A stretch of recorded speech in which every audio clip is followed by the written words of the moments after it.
dilatasi itu seperti apa.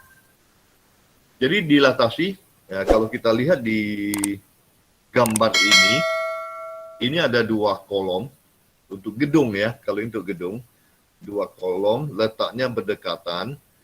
Itu biasanya ya, itu dibatasi jangan terlampau dekat juga, itu ada minimalnya. Itu 5 sampai 7,5 cm. Ya, itu mungkin fungsinya nanti ya, fungsinya untuk muai susut gedung, vibrasi, jadi tidak saling merusak. Jadi dilatasi itu sesungguhnya itu pemutusan ya, pemutusan menjadi 2 struktur gedung yang memang benar-benar terpisah, tapi dipasang berdekatan. Kalau gedungnya setelah di finishing jadi satu, ya, memang seolah-olah satu, tapi sesungguhnya dia adalah struktur yang terpisah. Nah, jadi sistem dilatasi itu bisa kita pisah sampai ke fondasi, ya, seluruh dari substructure sampai upper structure itu dipisah.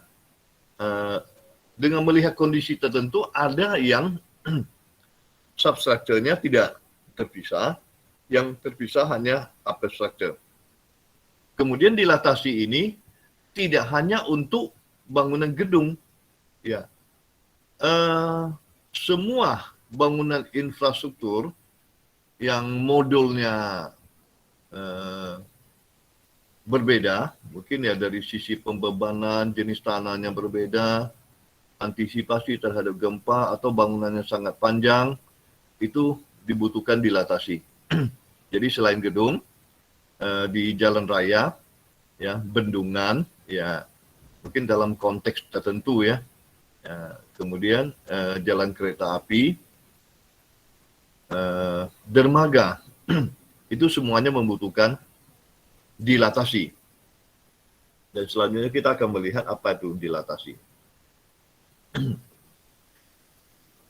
Nah, secara umum, ya, saya ambil dulu istilah ya dari dilatasi. Jadi berdasarkan kamus besar bahasa Indonesia, dilatasi adalah pengembangan, pemuaian suatu ruangan, rongga, dan sebagainya. Dalam arsitektur dilatasi bangunan diartikan sebagai sambungan pada sebuah bangunan yang memiliki perbedaan sistem struktur. Ringkasnya, dilatasi bangunan adalah pemisah struktur bangunan. Nampak ini bangunan, ini bisa jadi hotel, bisa jadi apartemen ya. Dalam foto ini, nampak di sini ada, ya, ada garis, ya. Kalau kelihatannya ada garis retak, ya, tapi dia lurus vertikal. Ini yang saya tunjuk ini, ya. Jadi ini bukan bukan keretakan yang terjadi pada suatu bangunan. Ini adalah pemisahan ya yang sengaja dibuat. Jadi dilatasi ini atau yang disebut dengan dilatasi garis ini, pemisahan ini antara blok gedung di sebelah kanan dan sebelah kiri itu sesungguhnya strukturnya itu terpisah. Jadi kalau kita melihat sepintas selalu ini satu gedung, kemudian nampak garis retaknya. Biasa ini dibuat suatu sambungan dengan baik sehingga nampak pemisahannya jelas, tapi tidak kelihatan seperti ini ya, seakan-akan dia retak. Kalau dilatasinya tidak dikerjakan dengan suatu metode yang baik, seakan-akan gedungnya retak. Ya. Nah ini juga, ya. Ini nampak di sini, di tengah ini kan ada lubang nih. Ini ada 2 kolom. Ini 2 kolom. Jadi sesungguhnya blok kiri dan blok kanan itu terpisah. Nah, cuma ini dia atasi dilatasi. Ini harusnya dipasang dengan sesuatu yang isian ya atau sealer. Jadi sealer itu mesti fleksibel. Nah, sering juga dikatakan ini flexible joint. Supaya terjadi vibrasi, ini tidak mudah retak. Jadi dia masih fleksibel. Nah, kalau sekedar dipasang begitu saja. Ini dipasang apa? Diisi dengan sealernya berupa semen atau apa, dia akan retak karena antara modul gedung di kiri dan kanan itu akan selalu berbeda vibrasi, settlement dan lain-lainnya, ya akan terpisah. Nah, jadi di sini dikatakan bahwa dilatasi merupakan pemutusan struktur yang sengaja dilakukan untuk bangunan yang panjang.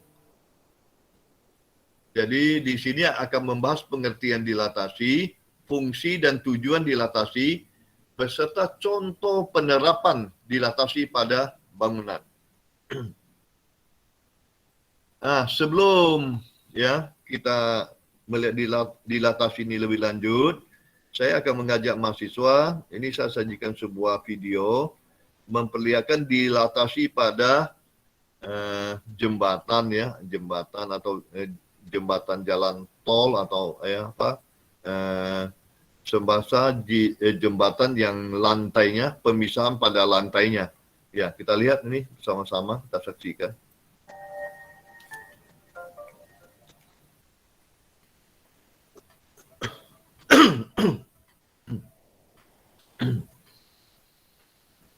Jadi jembatan ini sepintas selalu satu kesatuan, tapi lantainya, ini lantainya di sini nampak ya. Ini memang disambung dengan dilatasi yang khusus. Nah, ini dia disambung dengan khusus. Ya. Ini dia diputus, pemutusannya khusus ya. Jadi komponen struktur lantai dua tuh memang terpisah, ya terpisah dengan jelas. Ini malah beberapa sentimeter ini, karena muai susutnya cukup besar sehingga tidak merusak ya slab atau plat jembatan itu sendiri. Nah, ini sudah dilakukan dengan dilatasi yang dengan teknologi. Mungkin beda halnya dengan yang di gedung. Kalau di jembatan ini udah dibuat secara khusus seperti ini. Ya, tentu ini biayanya juga tidak murah ya.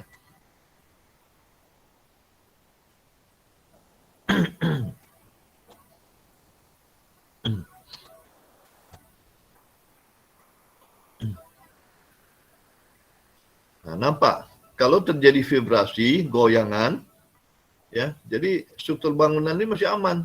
Walaupun naik turun, kiri kanan, jadi nampak di sini. Ya. Nah, ini dia.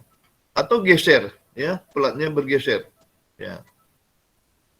Akibat gempa kan terjadi gaya-gaya lateral, ya, sehingga dia masih aman.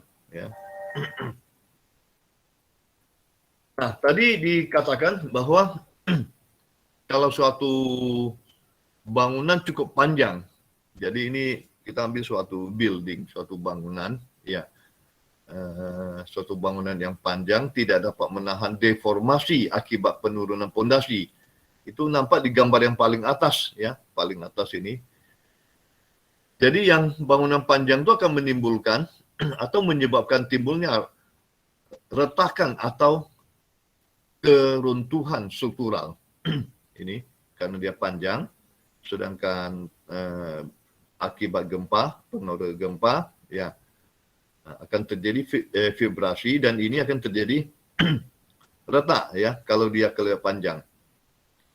Oleh karenanya, suatu bangunan yang besar perlu dibagi menjadi beberapa bangunan yang lebih kecil, di mana tiap-tiap bangunan dapat bereaksi secara kompak dan kaku dalam menghadapi pergerakan bangunan. Jadi ini di gambar kedua itu perlu dibagi ya, apakah jadi 3 bangunan yang kecil atau 4 ini dibagi beberapa. Ya, sehingga dia akan lebih kaku untuk masing-masing karena yang kecil ya pasti lebih kaku daripada sesuatu yang modul yang besar dan panjang.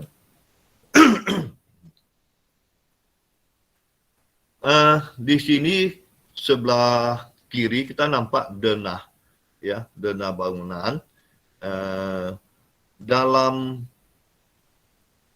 sehari-hari kita melihat high-rise building yang ada, seakan-akan mereka satu, tetapi ya faktanya kita lihat ini, Ya, dia bagi dalam berbagai sistem dilatasi. Ya, kita lihat dari yang atas ini, paling atas yang denah dulu dia bagi, ya. Dia bagi ini dibagi jadi 4 bangunan. Ini juga, ya, walaupun nanti modulnya ini berbeda-beda. Nah, sistem L ini juga cukup rawan terhadap vibrasi, maka itu diputus seperti ini, ya. Diputus, ini putus jadi 2, ini putus jadi 3, ini malah putus jadi 4, tergantung kebutuhan. Ini juga demikian. Nah, jadi bentuk-bentuk yang tidak simetris itu sangat tidak bagus terhadap getaran atau vibrasi pada suatu bangunan. Nah, maka itu perlu diputus menjadi bentuk-bentuk yang 4 persegi, ya, bujur sangkar yang lebih kaku dan lebih kokoh terhadap vibrasi dan getaran. Nah, di sebelah kanan itu menunjukkan kalau bangunan berbeda tinggi. Jadi ketinggian berbeda, tentu bebannya berbeda, settlementnya berbeda, vibrasinya pun berbeda. Maka itu perlu diputus, ya. Nampak di sini diputus antara menjadi 3 nih. Yang tinggi, ini building yang tinggi, ini yang tengah yang rendah, dipisah lagi, ini building yang tinggi. Nah, ini juga demikian, sama, ya. Jadi ini hal-hal seperti ini itu wajib, ya, atau harus diperhatikan oleh seorang perancang. Jadi perancang bangunan harus memperhatikan di mana tepatnya dia rancang untuk memutus, ya, untuk membuat suatu dilatasi yang tepat, ya, sesuai dengan fungsi bangunan yang diinginkan. Di gambar ini lebih jelas, ya. Perbedaan pondasi juga butuh dilatasi. Ini pondasi dalam yang sebelah kiri, sedangkan ini pondasi dangkal. Ini terpisah nih, pisah. Jadi ini butuh pemisahan. Nah, nampak kalau terjadi pergerakan, ya, ini ada ilustrasi di gambar di bawah ini. Ini terjadi pergerakan. Ini masih karena ada dilatasi dia masih aman, ya. Masih aman. Nah, kalau ini tidak kita lakukan dengan dilatasi, ini bangunan akan, ya, akan crack di sini, karena di pertemuan ini itu akan terjadi overstress, ya, atau kelebihan tegangan. Biasanya kelebihan tegangan ini itu terjadi pada sisi yang paling lemah. Nah, di mana sisi yang paling lemah adalah pertemuan antara 2 building ini. Itu adalah suatu sisi yang paling lemah.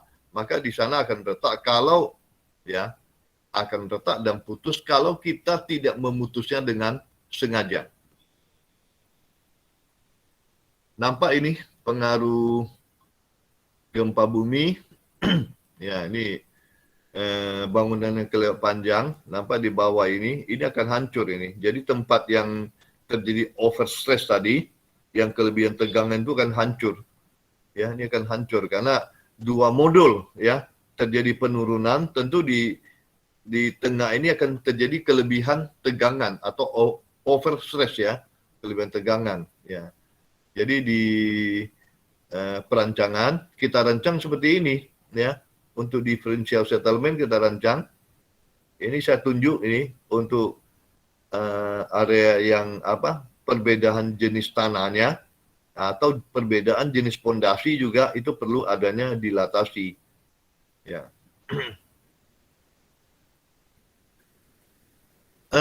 Di samping itu, jadi antara gedung sama gedung, ya, itu juga antara suatu bangunan yang ada yang dipersiapkan untuk getaran. Jadi seperti mesin-mesin. Jadi kalau untuk bangunan yang ada mesin-mesin yang vibrasinya cukup besar dan kuat. Jadi untuk bangunan peletakan mesin itu perlu diadakan pemisahan terhadap bangunan induknya, ya, supaya getaran daripada mesin tadi tidak menimbulkan efek terhadap bangunan induknya. Nah, ini dia. Jadi ini mungkin diperjelas lagi di sini, ya. Gambar seperti ini, area-area yang sengaja diputus, ya, nampak sini yang mana sengaja putus ya. Dilatasi ini umumnya ditempatkan pada diskontinuitas mendatar atau tegak pada masa bangunan tersebut. Di tempat di mana retak akan paling mungkin terjadi. Jadi tadi dikatakan retak yang paling mungkin terjadi itu di di daerah yang paling lemah, ya, atau yang di daerah itu akan terjadi kelebihan tegangan karena di paling lemah dia tentu hanya mampu memikul ya tegangan dengan kapasitas tertentu. Ya, tentu kalau tegangannya lebih dari itu, dari yang sanggup dia pikul, disitulah retak akan terjadi. Kemudian dilatasi atau sambungan ini juga ditempatkan pada selang 150 hingga 200 kaki, 40 hingga 60 meter. Jadi mungkin ini dari beberapa penelitian suatu bangunan. Kalau sudah panjangnya 40 sampai 60, tentu modulnya tergantung modulnya, bukan berbentuk blok. Dia akan berbentuk memanjang dan lain-lainnya. Nah, maka perlu diadakan pemutusan. Ya. Di sebelah kanan itu nampak juga dilatasi. Ya, ini gedungnya satu building, tapi strukturnya terpisah dengan jelas. Ya, ini termasuk lantainya nih. Lantai pun terpisah, tapi kalau sudah di finishing dia seolah-olah menjadi satu bangunan. Ini sealernya, ya sebelah kanan nampak sealernya. Ini diisi. Jadi kalau diisi sudah seolah-olah menjadi satu. Nah, sealernya tetap dipilih sealer yang fleksibel. Jadi suatu join, ya, yang fleksibel atau sering dikatakan fleksibel join ini pada dinding, pada kolom, pada lantai. Nampak di sini.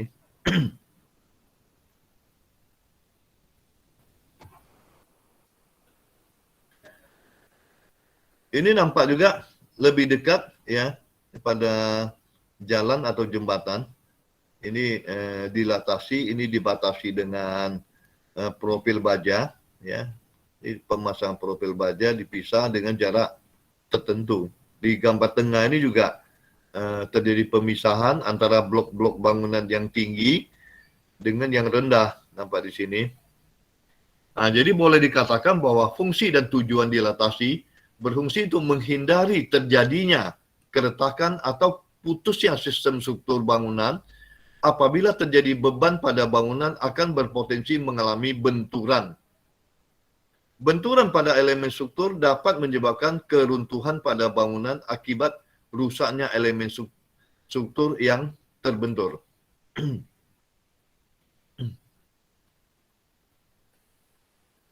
Kemudian dilatasi umum digunakan pada pertemuan antara bangunan rendah dan tinggi. Ya, tadi udah dijelaskan ya. Atau dapat pula dipakai sebagai pemisah bangunan induk dengan bangunan sayap atau lainnya. Lebih detailnya, dilatasi bangunan kerap digunakan dalam beberapa struktur bangunan berikut. Jadi ini ada beberapa struktur bangunan yang kerap menggunakan dilatasi. Bangunan yang memiliki tinggi berbeda. Yang pertama, terus bangunan induk dengan bangunan sayap. Kemudian bangunan utama dengan bangunan yang memiliki kelemahan geometris. Artinya bangunan yang tidak simetris ya.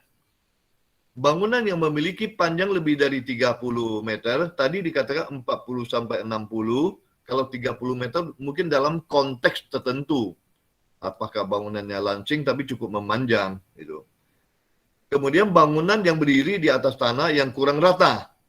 Ya, itu ada terjadi perbedaan elevasi ya.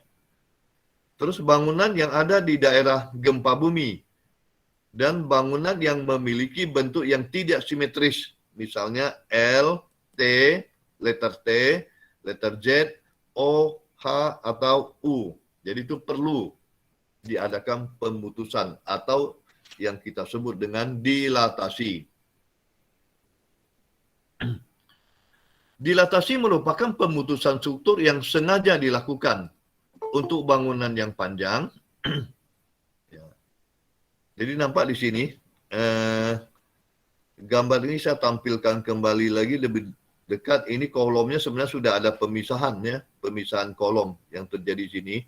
Itu nampak dua balok, ini putusnya nampak jelas di balok, di kolomnya sudah diadakan, sudah diisi ya. Jadi sudah ada sealernya. Yang sebelah kanan juga demikian. Ini pemutusannya jelas sekali. Ini kalau di bahagian dak ini mesti ditutup ini supaya air hujan tidak masuk ke dalam dilatasi ini. Nah, ini pada jembatan juga demikian ya. Nampak di sini. Ya. Kemudian pengertian dilatasi ya, kita lebih lanjut ya, ini pengertian lebih lanjutnya. Ini ada, saya kutip lagi, bahwa dilatasi adalah sebuah sambungan atau pemisahan pada bangunan karena suatu hal yang memiliki sistem struktur berbeda. Hal ini dilakukan agar pada saat terjadinya beban gaya vertikal dan horizontal seperti pergeseran tanah atau gempa bumi, pada bangunan tidak menimbulkan keretakan atau putusnya sistem struktur bangunan tersebut. Dilatasi baik digunakan pada pertemuan antara bangunan yang rendah dengan bangunan yang tinggi, antar bangunan induk dengan bangunan sayap, dan bangunan lainnya yang mempunyai geometris. Ya, jadi hampir sama ya semua pengertian daripada dilatasi. Ini juga, ini tadi sudah dijelaskan juga ya. Ya, mungkin saya tambahkan juga sedikit bahwa penyelesaian masalah benturan secara konvensional adalah dengan menggunakan dilatasi sebagai jarak antar bangunan sedemikian sehingga benturan tidak terjadi bila terjadi gempa.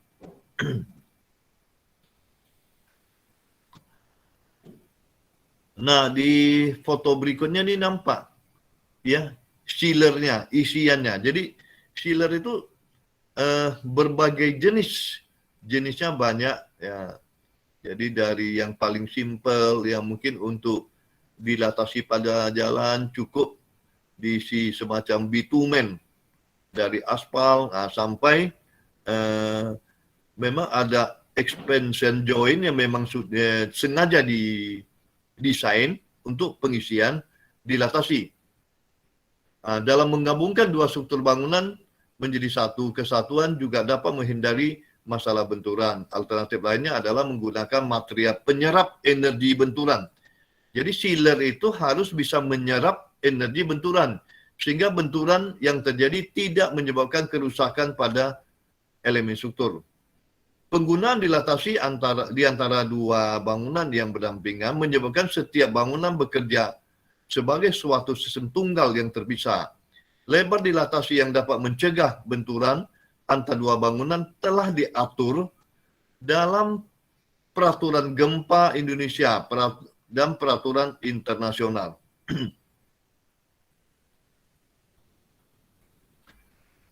Ini juga ada foto di sebelah kanan, ya. Ini juga dua struktur bangunan yang berbeda. Ini nampak di sebelah kiri adalah bangunan yang baru dibangun. Sedangkan sebelah kanan itu bangunan lama, bangunan existing. Jadi kalau kita ingin membangun suatu bangunan yang baru, ya, ini harus dipisah dengan jelas. Ya, yang jelas settlement yang terjadi akan berbeda bangunan baru dengan yang lama. Jadi bangunan lama itu sudah sekian tahun, jadi settlementnya mungkin sudah mendekati nol ya, atau sudah hampir habis. Sedangkan bangunan baru itu masih terjadi settlement, maka itu perlu suatu pemisahan yang jelas. Jadi nampak dia menggunakan di sini ada cantilever ya, ada dilatasi cantilever. Nah, nampak di sini saya tunjuk ini adalah dilatasinya, pemutusannya. Jadi nampak ini sudah dicat, nih bangunan lama, ini bangunan baru. Nah, ini juga salah satu gambar lagi. Ini bangunan dua lantai, ini suatu bangunan ya, dua lantai dengan yang tidak bertingkat. Ini dibangun di daerah rawa. Ini suatu bangunan di Dumai yang saya ambil. Ini tanahnya rawa-rawa nih. Ya, rawa-rawa dia gunakan celucuk kayu malah. Jadi ini diputus. Ya, nampak sini pemutusannya yang tak bertingkat dengan yang bertingkat. Ada beberapa jenis ya dilatasi yang sering digunakan. Nah, ini yang pertama adalah dilatasi dengan 2 kolom. Jadi dilatasi dengan 2 kolom biasanya digunakan untuk bangunan yang berbentuk memanjang atau linear.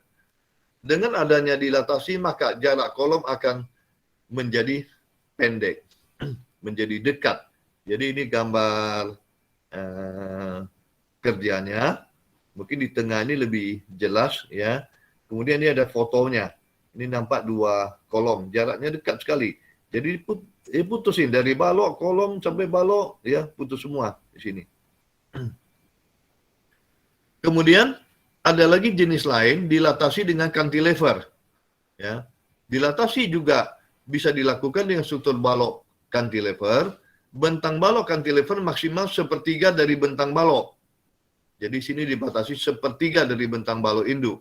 Mungkin ini kalau lebih dari sepertiga dia sudah tidak cukup kaku ya.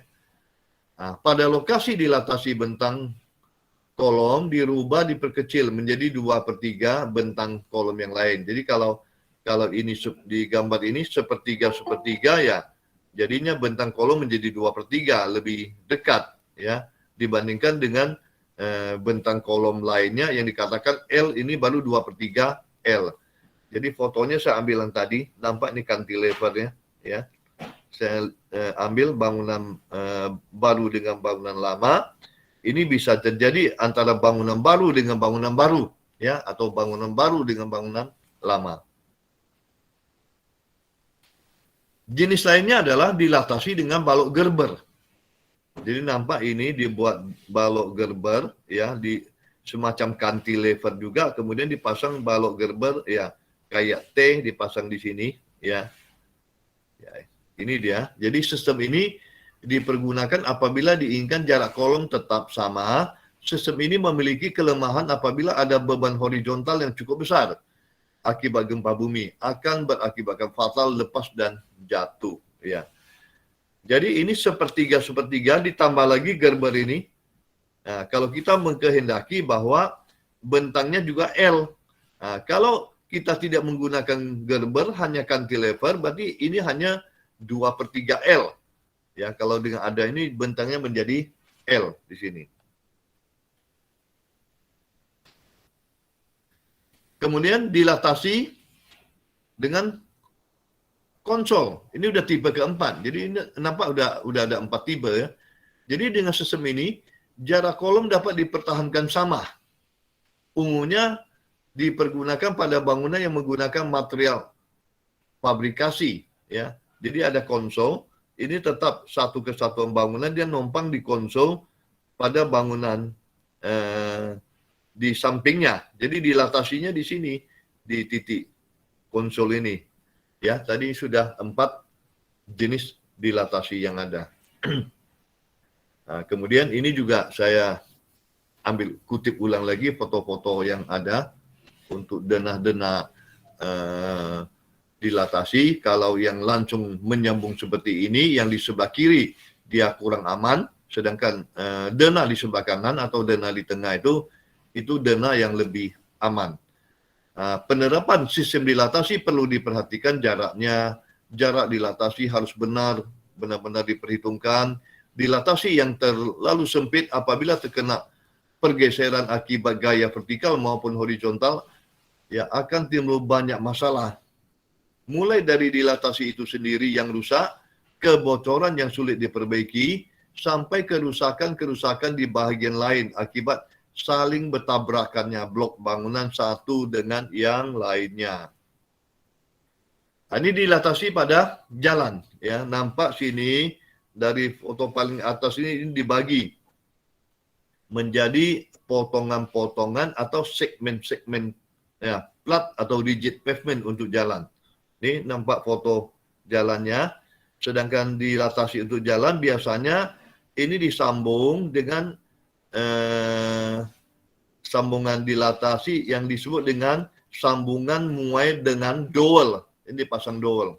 Dia biasa untuk jalan ya, dipasang dowel. Nah, ini untuk dermaga ya, diputus ini besi siku aja. Ya, ini simpel aja. Ini mungkin juga dermaganya bukan dermaga dengan teknologi tinggi, ini dermaga untuk kapal kecil aja ya. Tapi ini memperlihatkan bahwa di dermaga juga ada dilatasinya. Nah, yang terakhir ya, ini saya kembali mengutip ya kata-kata motivasi. Kira-kira apa yang mau saya kutip nih kata-kata motivasi? Coba kalau saudara membandingkan ya foto yang di atas ya dengan foto yang di bawah, apa yang terjadi ini kira-kira? Kira-kira apa yang terjadi? Ya, di foto atas nampak itu seorang putri berhasil ya mengangkat barbel. Sedangkan di bawah nampaknya strong ya. Strong. Laki-laki kan strong itu.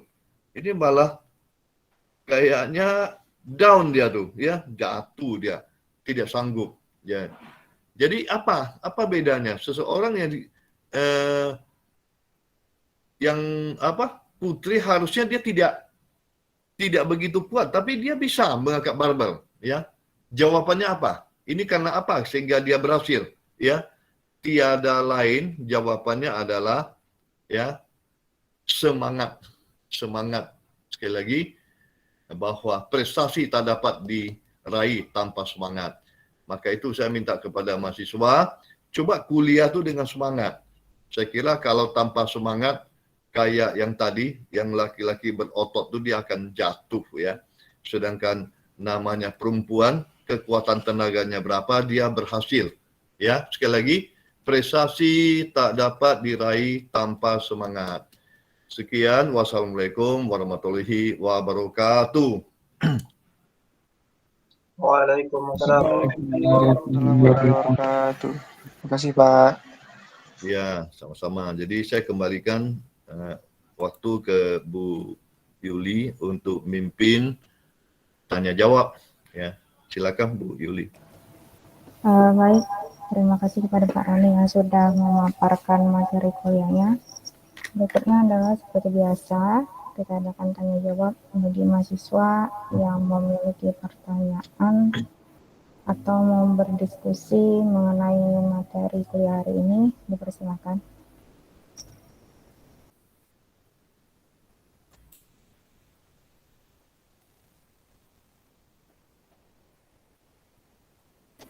Apakah ada yang mau bertanya?